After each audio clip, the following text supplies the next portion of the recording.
Hey folks, welcome to the Well with Shan, and I am very excited to introduce the founder of Every Valley Leadership Academy, Mr. Ron Lowe himself. And Ron, everywhere I turn, you end up in the same circle.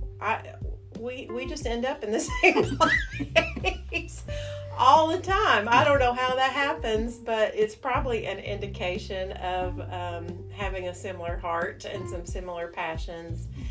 And so it's a real pleasure for you to be here today. Thank you. Thank you for having me. Yeah. So I would love for us just to start by you explaining what in the world is Every Valley Leadership. Tell us about the scripture that it originated from, a little bit about its origin and the passion behind it, and just give our listening audience an introduction. Okay. Thank you. And our mission is to lift up the valleys of Chattanooga's young people, especially teenagers and young adults. And we lift them up with a message of hope and an experience of God's glory. So 10 or so years ago, the city of Chattanooga was concerned about issues with young people and gangs, and there was a spike in violence committed by the gangs. There had been gang issues before, but at this point, they were recruiting younger and younger kids, and just a lot of problems associated with that. And they wanted to sort of see what was driving it, and they wanted to engage the community. They identified the youth and family development centers, the rec centers in town, as places that both offered a lot of resources for kids, a place to go after school in the summer to be involved in productive activities. But there was also some things going on in the neighborhoods around the centers where gang members would recruit the kids when they got bored, which is most of the time, and just entice them with promises that wound up getting them in a lot of trouble. So Johnny Garth, a good friend of mine, had a similar vision around the same time to go to the center in his neighborhood, which was Washington Hills, and offer a Bible study. And this was something I had a passion for 10 years previous. There was a concern about young people and some violent activities in two neighborhoods in particular. And there was a Christian group of funders who wanted to invest in something that would have a long-term impact on curbing the violence and giving the kids more productive things and introducing them to Christ. Wonderful. So I got to go and talk to school officials, the police, neighborhood associations, nonprofit organizations, and I was really struck by the work that's being done by the rec centers. I didn't realize how many kids are utilizing them. School buses let out there, so there are hundreds of kids at these 17 centers every single day. I was going to ask you, there's 17 of them? Yes. Okay, I didn't know that. And so my recommendation was for the foundation to invest in programs to take place where the kids already are, instead of recruiting them to go somewhere else or to do something very foreign and unfamiliar to them. Let's go and meet real needs that they are aware of and bring the gospel with us, bring Christ with us. They chose not to go that route, and they built a Christian recreation facility that is wonderful, and a lot of people make use of it, but not the kids that really needed the attention. So the demographic didn't hit that group of folks with that particular institution. Right. Okay. So that's a little bit about Every Valley, the history of how it's set up. Now let's pause for just a second. You are an educator. You are seminary trained. Tell us just a little bit about who you are, and then we're going to jump back into Every Valley. It's kind of a weird, meandering journey, but you can give a brief rendition. Yeah. I studied political science as undergrad and knew about halfway through I didn't want to do anything related to that. This was not for you. Yeah.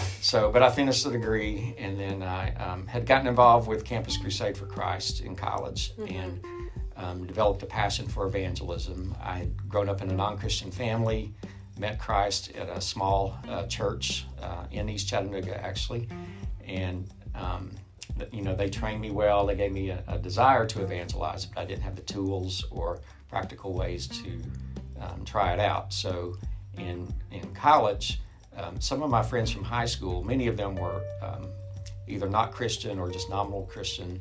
They went off to school and they came back on break and said that they were about to go to Daytona Beach to share Christ with strangers on the beach. Lovely. And I could never have seen them doing that before. Yes. And I said, okay, who's put you up to this? How did you get connected? I want to know about this. So they sent a staff member down and started a ministry at UTC of Campus Crusade. I was a student at UTC. And just the training and the experience of going with people to introduce people to Christ was just life transforming. And I went on staff with the high school branch. I'd worked at a camp and felt called to teenagers and to work with them and introduce them to Christ. So I went on staff with the high school ministry and worked with middle and high school students. And along the way, I felt I needed more training, especially in apologetics. I was working with some pretty high-level academics at some of the private schools. And so I wanted to continue with that, and so I got the training in apologetics. And I got somewhat interested in working with college students and maybe teaching college and maybe pursuing a PhD or something like that. That didn't work out. I did get to teach as an adjunct at UTC in Chattanooga State in cultural history, and enjoyed that, loved it, and thought I would continue in that direction. I also have a passion for helping kids get up to speed academically. I saw a lot of kids not ready to succeed when they got to school and having to drop out after a semester. So I did a little bit as a teacher, but it's really hard to give a lot of one-on-one time when you have hundreds of students and papers to grade. So I actually started a tutoring company to help kids get better prepared for college. So we did ACT prep, subject tutoring. I had a great team of teachers who specialized in different subjects, and that was just a blessing. And it kind of got me back to my family roots and starting a business and being entrepreneurial, and got connected with the Chamber of Commerce and things like that. And then Johnny comes along and says, I'm going to lead a Bible study with kids joining gangs. And I said, I want to go with you. So we were doing it.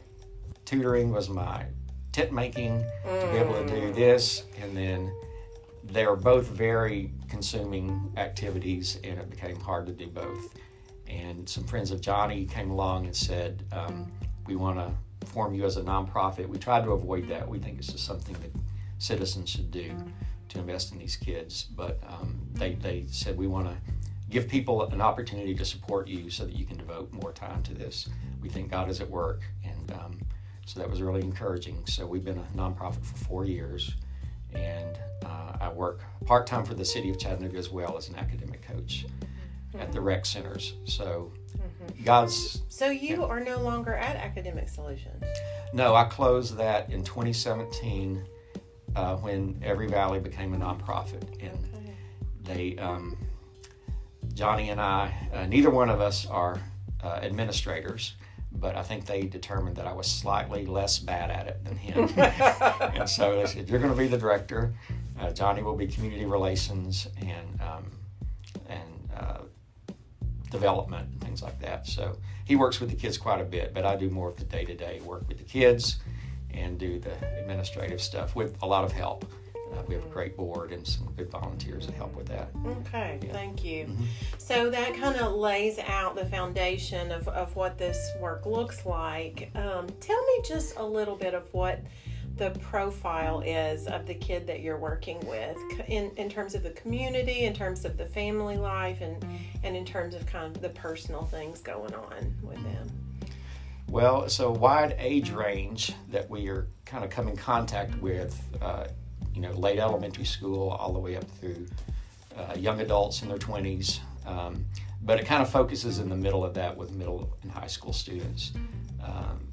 Johnny and I went to offer the resources just to share our lives where we already were. So I brought my education and my teaching and tutoring experience to bear because the city wanted to do more academic support at the centers. So we kind of came along at the right time. And so, a lot of the kids getting off the buses are in that middle and high school age range. It's also a very, turbulent time and time where a lot of things about their future are determined. And so I saw God working years ago with middle class suburban kids, and I didn't have a lot of experience with urban youth, but I knew that kids were kids. They respond to people who care and people who have something to offer and who believe in them. And so I trusted God and asked him to use me, and it's been a pretty good partnership. The kids, the two centers we focused on, Washington Hills and East Chattanooga, are somewhat different. Washington Hills really isn't a suburb, so there are more middle class, but mostly African American kids are the ones that go to the centers. So a lot of people see me with the kids and they think, here's the white guy trying to go save the black kids and make them like him or something like that. And I really just had a passion for the rec centers, and the center directors have been trying to get churches to come, say these kids need Christ, evangelize them, disciple them. I didn't know that they were black kids till I got there, and there they were. And I said, well, God wants me to work with them. So I've had a lot of learning to do and a lot of listening I've done, and I've made a whole lot of mistakes. Sure. Continue to do that. There's a lot of cross-cultural baggage and issues that has to be sorted through. I've had to go back and study the history to understand some of it and relate to the parents and the adults in the community. Building trust with them is really hard. Young kids, they'll come and listen to you and have no problems. But as they get older, it takes more time to build trust, even with the teenagers. They've already had some bad experiences, racially, socioeconomically. East Chattanooga has a lot higher rate of poverty, and so there's a difference even among the kids socioeconomically, not only racially. So I love the tone you're setting, because you're recognizing that in this cross-cultural ministry, it's not that you're just bringing Jesus to these folks. I mean, you've got a lot of learning to do. You have a lot of cultural context to learn. You're doing a lot of listening and growing in order to really connect and build trust, and the time that's taken. And I know it's been effective, because I hear these guys call you grandpa and uncle and Daddy Ron and all kinds of things. So clearly they are bonding very tight with you. I've heard multiple ones say that you've saved their life. Others who said they couldn't get to college without the work you've done. So the Lord has clearly used you. So the demographics you've described, and some of the issues there, culturally speaking, tell me a little bit about the familial piece, or some of the impact of poverty that you see on the community. Well, I think Chattanooga has higher rates of poverty than many cities its size. Some of it just seems intractable and multi-generational. And so I've learned more about the structural features of that and the role that segregated schools have played in that, are continuing segregated schools. And so I look at the personal issues and I deal with them on a personal basis, but I've learned more and more about the obstacles that I was just blind to, that they have to jump through, and the privileges I took for granted that are not there for some of these kids, the stigmas that they have to overcome, and that I've seen them followed in stores by managers. I've seen law enforcement treat them disrespectfully, and just people have they just misunderstand them. They don't listen to them, and so the listening piece is key, and is key in evangelism. Their struggles and their questions are not what the Christian circles I was in told me they were.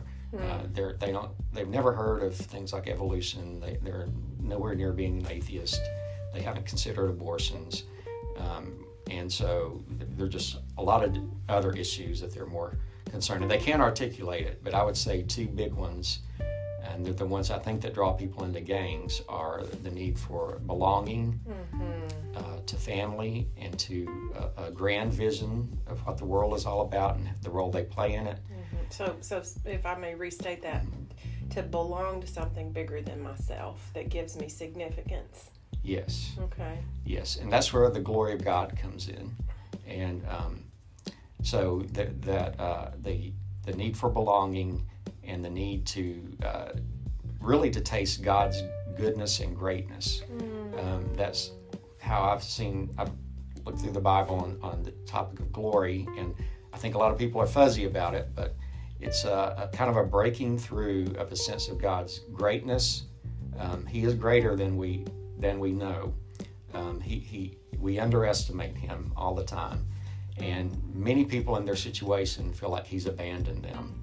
And this is Israel's lot in Babylon in Isaiah 40, is that they had been there, they were experiencing God's justice for their sin, and they were brokenhearted. They felt like God had abandoned them, and God had to remind them through Isaiah of how great a God he is, and not just a distant greatness. There's no one greater than God. There's nothing can rival his power, but he is a good God. He is a caring God. There's no God like this who takes the personal attention and love. His arm is mighty to save. His arm is mighty to defend, but his arm draws his lambs close to his bosom and cares for them and assures them. The chapter starts out with, comfort my people. Speak tenderly to Jerusalem. Tell her that her warfare is ended. She is pardoned for her sin. She's received double for her sin. So, and then just lifting their visions. And I'm going to address the injustices. You've been treated unjustly, and so you've gone through a lot of valleys. I'm going to lift those up. You've had barriers to where you want to go. I'm going to bring those down. We're going to straighten up the crooked places, smooth out the rough places. When those things happen and you sense how good God is, how much he cares, then God reveals his glory, and all flesh will see it together. It's public. And so when God does this to people and he redeems them and he draws them and brings justice to them, people see that.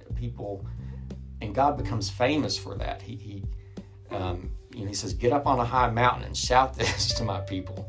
Behold your God. This is who he is. And when people see that draws them to the Savior, when they see the amazing things he's done, it's happened throughout history.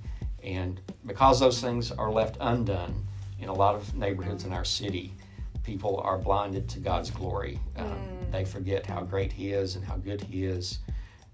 And then when they start to see it, when they have people coming into their lives who are going to stay, the rec center directors told us some Christian groups have come in before and had an agenda and tried to implement it. It didn't work, and they left. They said, it's only going to work if you stay.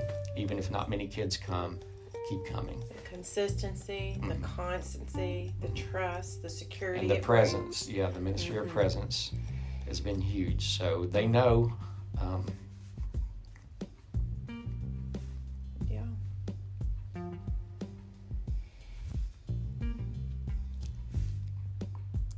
know that we'll be there.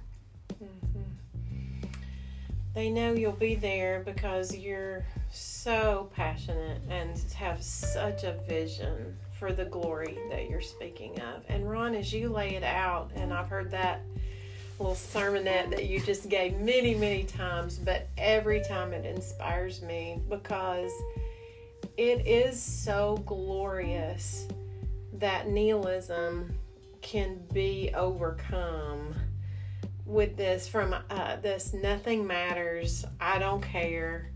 If I get a little money in my hand, I'll either be robbed or I've got to spend it because, all of this immediacy, that it can be overcome with a vision of the glory of God. And I just love the way the scripture lays it out and the way that you have tasted and seen for yourself and then given that vision to others. Now, you just mentioned something that kind of takes us down its own topic, and it's about the consistency of presence and this notion called social capita. And, I know that if if I need a plumber, or if I need a good electrician, or if I need a lawyer to talk to, the first place I'm going to think through is my church membership roll. Who am I friends with in this big church that I'm a part of that has the resources to help me out? And I'll just give them a quick phone call. But what if you do? What do you do if you're in a not a member of a church, or not a member of a community that has those kinds of resources? Now, one thing that Tori and I talked about is the neighborhoods have more resources sometimes than you think. I know I got an education on the shoe lady who come in, and all kinds of being at the barber shop and hearing the beautiful community inside the barber shop, and all the in my time with KD, and watching something up on the screen that was actually playing down at the movie theater. So there are resources, but not necessarily everything that's needed. And I just want to hear you extrapolate on that. Like, what does that look like, and how huge is that for these folks? Basic, definition I gave to the group a few days ago was it's assets that can be utilized to solve problems, advance yourself economically or career-wise, or in whatever way. And so everybody has it, and needs to be made aware of the assets they have. They are gifts from God, and it includes material things, but also relationships and things like education and cultural exposure and all that. So to be aware of that and what they can contribute, so that they're not just recipients of charity, but they are working to develop themselves, develop leadership, just by being that kind of aware of their own resources. But also to recognize that different communities that live very close together in our city do not have access to the same opportunities. And so to bring them, some of them have not been outside their neighborhood or an adjacent neighborhood. I tell the story of the rec center staff who took the kids to across the river to a recreation facility, and they'd never been across the Tennessee River, and they said, "Are we going to an island? Where are we going here?" The kids at the foot of Missionary Ridge have never been on top of Missionary Ridge, and sometimes they've been places, but they haven't been exposed to opportunities in education, to talk to business people.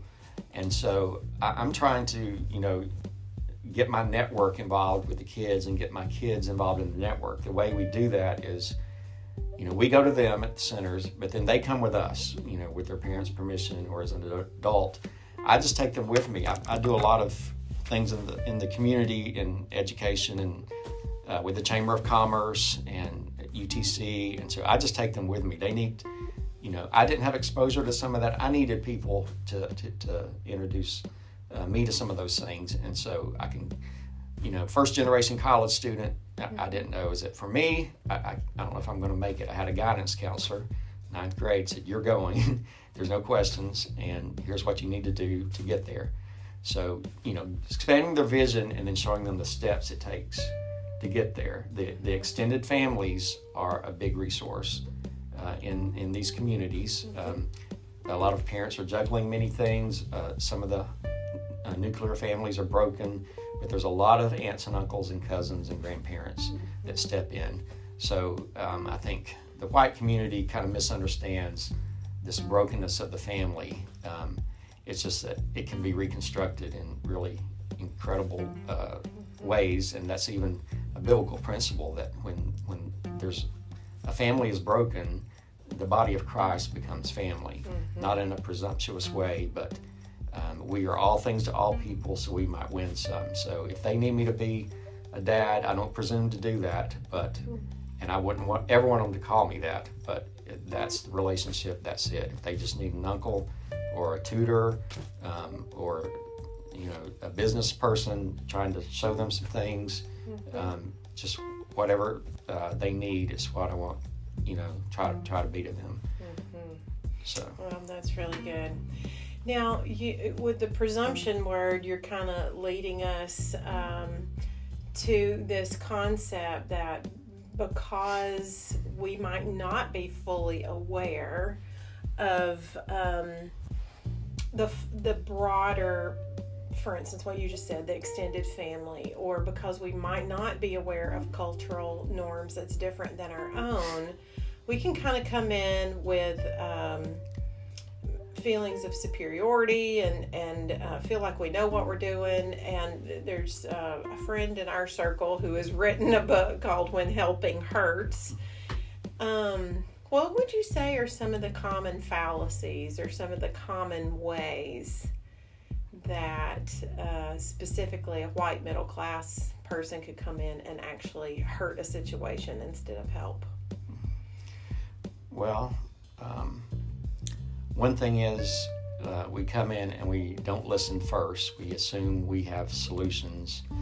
We assume we know what their problems are, and we assume that we have the solutions. And we don't listen, we don't research. So that's true in evangelism. We really don't know what their issues are that can connect them to the gospel. But also in relieving poverty, or bringing some kind of healing to any kind of relational brokenness, trauma, and things like that. We just have to do a lot of listening, provide some relief when it's needed, and you're really doing what parents have to do, which is to give all the support and be there and meet needs, but also, give the discipline and work towards self-sufficiency economically, while not detaching and still having the connection and the support. So it's not easy, but there are some principles that I think white folks who want to help have to learn, and have to even study the history and how you even communicate, and I've been on a learning curve with some of that, and I just try to get close enough to them so that they feel comfortable even correcting me and saying, you really shouldn't say it that way, or you're not considering this. And so you've got to build that trust and not assume you have the answers. Just know you have some things, and you've got to see if, almost let them ask for it, and let them, you're just proposing some things. You're just saying, and just sharing, here's what helped me. And sometimes it's just taking them to see it. Sometimes they don't want to. They feel uncomfortable in spaces that are predominantly white. They get stared at in restaurants, in churches. I've taken them to, not here, but some other churches. And it's nothing anybody intends, but just the segregation, the history of segregation here. And you're just not used to seeing these kids in these places, or these kids with an adult white guy. So, we've adjusted to that, and it's interesting to hear their comments, and they notice it more than I do. And then when I go to predominantly black venues, there's something similar, but I don't notice it as much anymore, and I don't care. I really don't care in some ways about that. So I think God gave me that spirit to be able to go into those places without running away. That's so good. And you're mentioning there, without saying it, adaptability, flexibility, a humble spirit, a questioning, learning curve, ability, and not coming in with presuppositions and superiority. Ron, would you give us just, I don't know, maybe a kid or two or three that you would introduce us to, and just kind of give us an idea of who they are and what they look like and what life is like for these kids, and maybe a little bit of the trajectory of what it's been like. I mean, some of these kids you've been involved with for a decade. So I'll change the name, but I'll tell you about Damon, who we've known for 9 years, the whole time we've been at East Chattanooga, and he was elementary school, probably middle elementary school, and he and his sister would rush out to the parking lot every day when I got there to tutor, and they would help me carry my stuff in, and they love to learn. They're really bright kids. who were bored, looking for things to do. So we set up a library. We did some reading programs, some math programs, and they loved to read. So they would come in and read, and we would talk about history. We had a globe. I was still tutoring some kids at the private schools, and I got to bring in some of them. I tutored a Korean student at Macaulay, and brought him in, and they just loved hearing about his culture, the education system there. He taught them some words. And so I like kind of making those connections, bringing together people who would never, have that connection. But Damon, he loved learning. He excelled. He was the top reader at his elementary school and his middle school. And he has this just sort of Teflon resistance to peer pressure. He's different from his older siblings. He's different than most of his peers at school. And he just doesn't care. And he's got this smile. It's not defiance. It's really just, oh, well, I'm doing something else. And people tell him, they've always affirmed him, and that's been great. They tell him, you're going to be successful. You've got a great outlook. He's outgoing. He's not someone who's shy.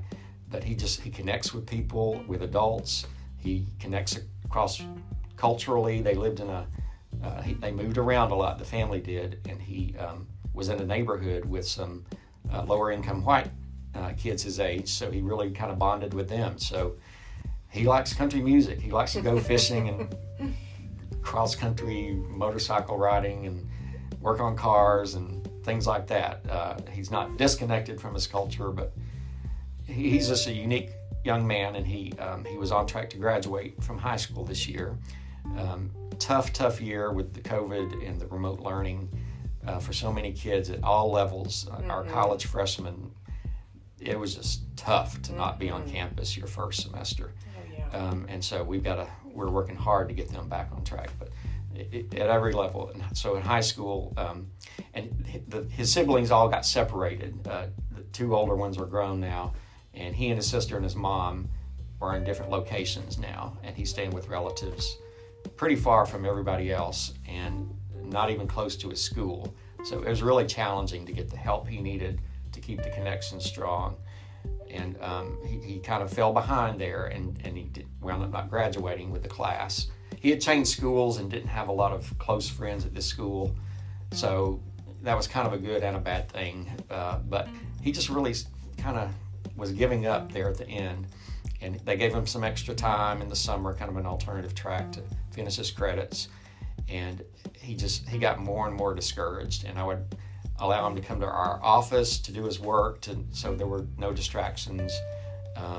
But he would just get distracted on some, on his phone or, other things he was thinking about. And so he thought he had finished, and I found out today that he did not finish and can't get his diploma. And they gave him 2 deadlines, and school's already started. So he'll have to get his GED, one of the ones I least expected. But he loves the Lord, and he's just an awesome young man. I took him to another church that's more liturgical, and they did a music concert that was pretty classical, and the choir performed, and then the congregation sang some. It was kind of that kind of interchange. And this was toward the end of school, and I knew he was burdened about some other things, and he just sat and cried through the whole service. And sang every word of every song, even if it was just the choir. They had a program with all the words, and he sang every song, and it was God's grace and God's mercy and God's kindness, and it was just hitting him, and he just cried. And he's a big guy. He played football, and he's brilliant, and he's got this great personality, but he's kind of I don't care if anybody sees me. I need to cry, so I'm going to cry. Good for him. Yeah. Oh, that's so precious. Yeah, that's beautiful. And how many of those stories could you tell if you had to guess? 1 million. 1 million. I don't doubt it. Yeah, I don't doubt it. Whew, God bless you. God bless you. That's just so beautiful. Anything else you would want the listening audience to know? Just, I mean, if if they kind of had an inkling that they might want to get involved with something like this, or something that you could tell them that would just encourage or inspire them? I would say to go public with your faith, and I'm convinced that Christians won't evangelize until they are connected with public spaces. It's where Christians and non-Christians come together for common activities, and so it could be the rec centers. I think they provide some unique opportunities for people to get out of their isolation. And we talk about the disconnection and the isolation people felt during COVID, and even before that. We've splintered as a society, and we don't even know our neighbors. We maybe know our own family and maybe our church family. But go into these spaces, don't be intimidated. It's not as hostile to Christianity as you would think. We're in the most Bible-minded city in the country, and many of the staff members of these centers and the schools, the public schools, there's a lot of opportunity to do ministry and to not have to be very covert about it. So, if your gifts are painting, there's places to paint. If your gifts are transportation, you like to drive, you can be as simple as that. It doesn't have to be a big intimidating thing. But a pastor told me once, it's better to evangelize wrong or poorly than not evangelize at all. And a lot of us have really just gotten away from evangelism. I've seen a movement. I was Baptist in my young years, where we were very pro, get out and do the beach ministry and door-to-door knocking and kind of thing. And then we kind of went to a relational model, I would say, as a church universal. And then, it feels like there's an absence of it in a lot of circles. So I just do want us to encourage, if anybody out there listening wants to get involved in practical, real-time ways, there's a huge need, right? Yeah. Thanks for giving us that. Any parting words? I don't think so. I'm just grateful to know you and your heart for the kids, and I really thank you and your small group that has me and some of the guys I work with up once a month for a cookout at your house and just some games and fun time and prayer. That's something I've longed for, is for families here and in different churches to bring these kids in and treat them like family. We don't need this rigid division between covenant kids and community kids. I was drawn to faith through a church that treated me as family first. They didn't give me false assurance that I was saved. They said, you're a sinner, you need Christ, but we're not going to wait until you are born again to let you sense the welcome and the you have a place. Your family. We're your family, so we got to bust that out. And you've done that. You've taken kids into your home, and just beyond that, just trying to include people who have a hard time feeling included. So thank you for that and for letting me come today. It is such an extreme honor, and I know I have learned more through the process than I've given away, and it has been an incredible blessing. So Ron, thank you for your passion, your vision, for imparting all this to us today. And folks, if you want to get involved, how would they do that, Ron? How do they look you up and find you? I guess my cell phone is exploding most of the day, but I'll fit you in somewhere there. Or maybe a Facebook ad or something like that. Every Valley has a Facebook page, and we have a website with a contact page. You can fill out. It's every-valley.org. And I'll give you my numbers, 423-760-1943. Those are the two main ways, or just bump into me at New City Fellowship, and we'll get you connected. Awesome. Ron, thanks for being with us. Blessings. Thanks.